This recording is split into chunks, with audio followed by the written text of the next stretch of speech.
بزرگداشت حکیم فردوسی به این دلیل بهانه‌ای شد که ما گرد هم جمع بشیم و این روز رو و این حکیم بزرگ رو در واقع بزرگ بداریم.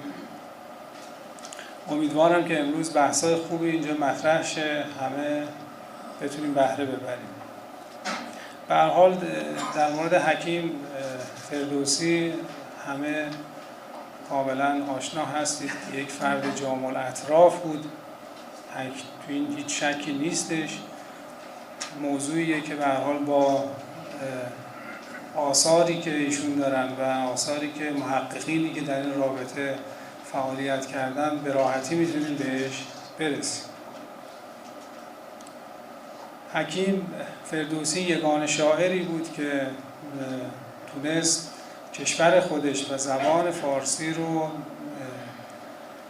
سرفراز نگه داره و خودش هم تا الان و انشاءالله تا ابد پایدار و بزرگنام خواهد بود.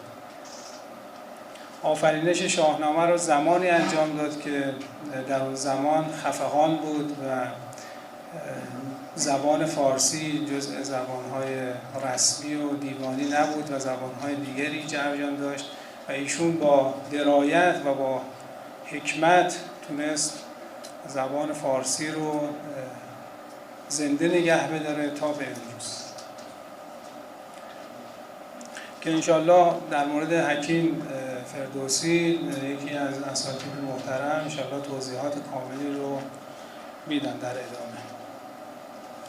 در مورد اهمیت زبان فارسی هم که به هر حال در شبه قاره و در پاکستان همه این اطلاع رو دارید و واقف هستید که هم در پاکستان هم در کشورهایی که زبان فارسی در اونجا یا زبان رسمی هست و دارن مردم با اون زبان تکلم میکنن، یا اینکه به هر حال صدها سال در اون کشور مثل پاکستان زبان فارسی زبان رسمی بوده، زبان دیوانی بوده.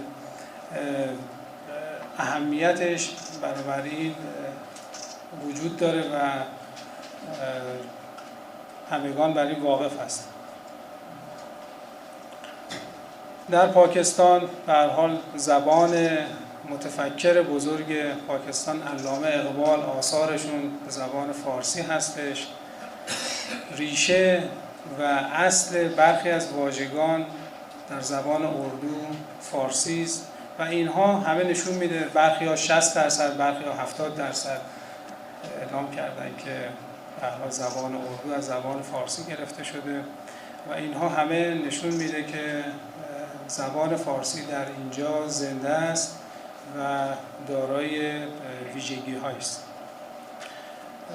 به نظرم یکی از نکات مهمی که در خصوص زبان فارسی در حال حاضر میتونیم بهش اشاره بکنیم این هستش که زبان فارسی در حال حاضر زبان فقط کشور ایران یا کشورهایی که به زبان فارسی تکلم میکنن یا زبان رسمیشون هست نیست، بلکه این یک میراث مشترکیه در حال حاضر که بین کشورهایی که یا زبان فارسی در اون الان وجود داره یا اینکه صدها سال زبان فارسی در اون کشورها مثل پاکستان بوده. الان هم آثارش در نسخ خطی، در آثاری که به هر حال در گوشه گوشه این کشور وجود داره میتونیم ببینیم. بنابراین این زبان میراث مشترک و هر چقدر ازش حمایت کنیم، هر چقدر ترویجش کنیم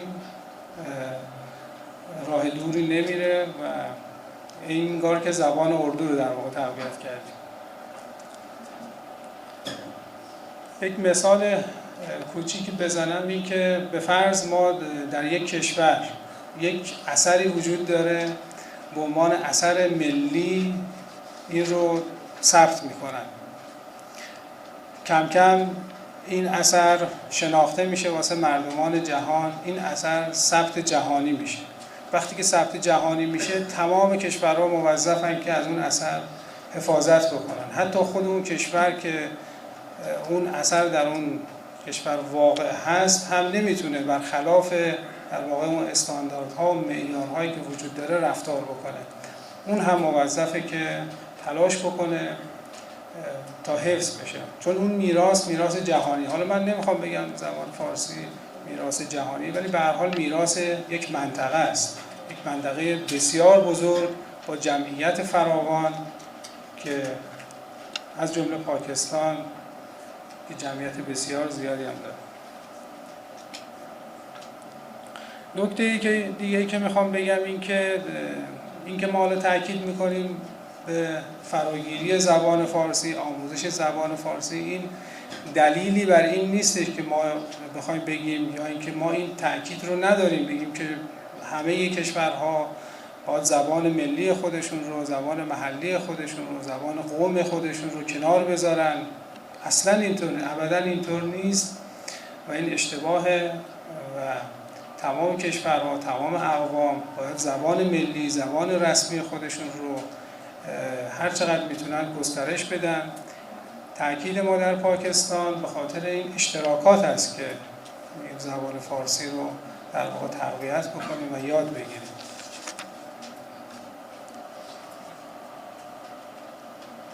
نکته دیگه هم که هست این که به حال شما بهتر از من میدونید زبان فارسی در واقع تقویت کننده و مقوم زبان اردوه، چون زبان بیگانه نیست.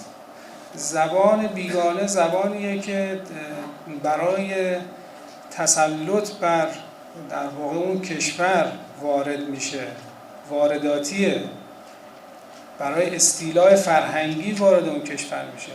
زبان فارسی چنین ویژگی رو نداره. بنابراین ما از یک خانواده میدونیم این زبان.